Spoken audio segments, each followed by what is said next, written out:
Hello students, आज हम class 8 की साइंस की वर्कशीट नंबर 21 कर रहे हैं। 28 सितंबर के लिए आई है। इसमें हम मेटल्स एंड नॉन मेटल्स के बारे में पढ़ेंगे।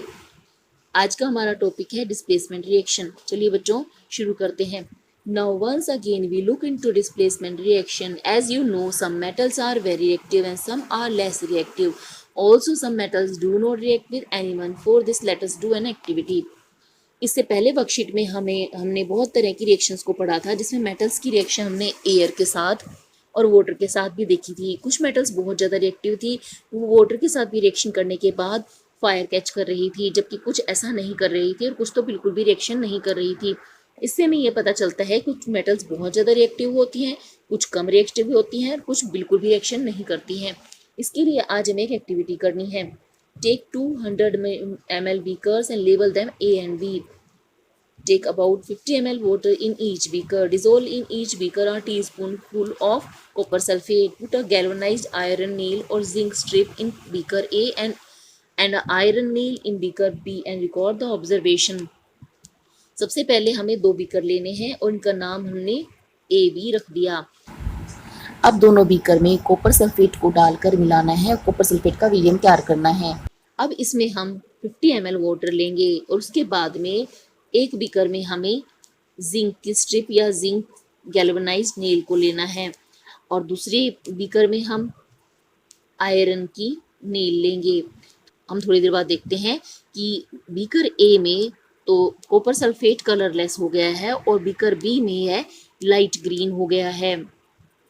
ऐसा क्यों होता है? Observation in beaker A, zinc displaces copper very fast from copper sulfate. That is why the blue color of copper sulfate disappears and a powdery brown black mass of copper is deposited on the nail or strip. ऐसा इसलिए होता है कि zinc copper से ज़्यादा reactive होता है, वह उसे उसके सॉल्यूशन से डिस्प्लेस कर देता है और खुद उसकी जगह पर आ जाता है और जो सॉल्यूशन बनता है वह जिंक सल्फेट होता है। ब्राउन कलर का सब्सटेंस नीचे सेटल डाउन होता है, वह कॉपर होता है।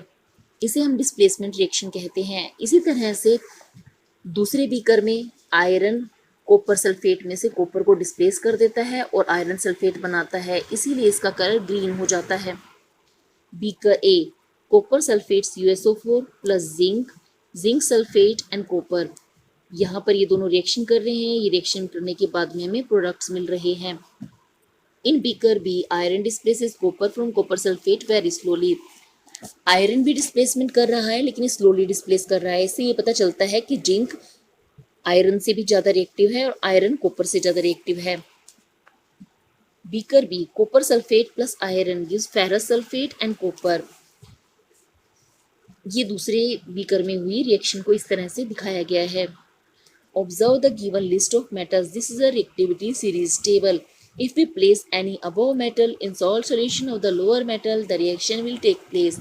If we put lower metal in above metal salt solution, the reaction will not take place. The more reactive metals displace less reactive metals from their compounds in aqueous solution. यहाँ पर एक reactivity series दी गई है। इसमें बहुत सारी metals के नाम दिए गए हैं। इस रिएक्टिविटी सीरीज में सबसे ऊपर जो मेटल है वो सबसे ज़्यादा रिएक्टिव है। इसके बाद धीरे धीरे रिएक्टिविटी डिक्रीज हो रही है और जो लास्ट में मेटल है वह सबसे कम रिएक्टिव मेटल है। अगर हम किसी भी ऊपर वाली मेटल को उससे नीचे वाली मेटल के सॉल्यूशन के साथ में रिएक्शन करवाते हैं तो डिस्प्लेसमेंट रिएक्शन शो करती है। जैसे एग्जांपल के लिए सोडियम मैग्नीशियम को डिस्प्लेस कर सकती है उसके सॉल्यूशन से, लेकिन मैग्नीशियम सोडियम को डिस्प्लेस नहीं कर सकता है। अब से रिलेटेड कुछ क्वेश्चंस दिए गए हैं। Check yourself. Question 1. What is the color of copper sulfate and copper? Copper sulfate is blue in color and copper is shiny brown in color. Question 2. Why the copper cannot displace zinc from its salt solution? Copper is less reactive metal, so it cannot displace more reactive metals. Question 3. Arrange zinc, iron, copper metals in decreasing order of their reactivity. Zinc is reactive than iron and iron is reactive than copper. ये decreasing order है, सबसे ज़्यादा zinc reactive, सबसे कम copper reactive है। What happens when an iron nail is placed in a copper sulfate solution? When iron nail is placed in copper sulfate solution, it will displace copper and we will obtain iron sulfate and blue color of copper sulfate disappears and it changes to light green. Complete the reactions. Zn plus CuSO4 gives zinc sulfate and copper. आज की worksheet में हमें इतना ही करना है। जल्द ही next worksheet के solution के साथ मिलेंगे।